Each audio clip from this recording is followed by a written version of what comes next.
Hello, my name is Michelle Keane from Knocknagoshel in County Kerry, and I'm advocating a no vote on the referendums on March the 8th and calling from all the great people of Ireland, Great Mná, hÉireann, to come out and vote no on March the 8th. Lads, the game now is up. The game is up for the government and for Sinn Féin, who have hopped on the bandwagon to call a halt to these pointless referendums on March the 8th that nobody actually cares about or that nobody wants. Millions of the Irish taxpayers' money, will be spent on these nonsense referendums. A new group representing people with disabilities and their families is calling now for a no vote in the referendum of care, describing the proposed amendments as patronising politics. They said the proposed amendments on care would not give families everything that they are looking for. The Taoiseach has said the referendum on care, if passed, would place an additional and stronger obligation on future governments to support carers.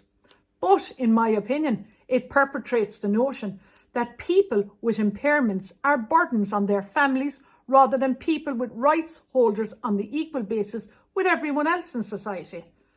Voting no does not mean that you're okay with gender stereotypes regarding care in this country. I believe we have moved beyond that. Ireland has a long history of doctor immigration. Did you know that in 2022, 442 Irish doctors were issued with temporary work visas for Australia? And as the Aussies will look after them better, with better paying conditions, sure, haven't we a history of exporting all our best stuff? Government need to stop now hemorrhaging the talent from the Irish medical system. On the other hand, look at how appallingly bad the poor nurses are treated by this government. We owe our nurses an awful lot.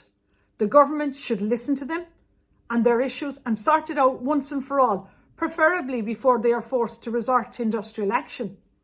These nurses entered the homes of patients when they had very little protection was made available to them during COVID and saved lives. And the only value our Irish government gave them was €1,000 pandemic bonus, which in my opinion was the biggest insult the government could bestow on them for all their hard work in saving lives.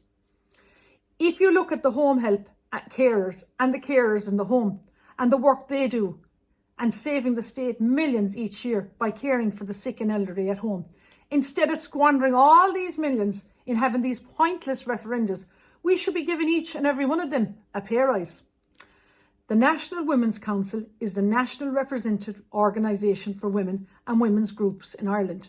And Orla O'Connor of the National Women's Council says that in Article 41.2, in its present form, frames our lives, our society and our value. In my opinion, it doesn't. Women, mothers and working outside the home are in no way prejudiced by this present article. It does not confine women's choices in any way, even psychologically.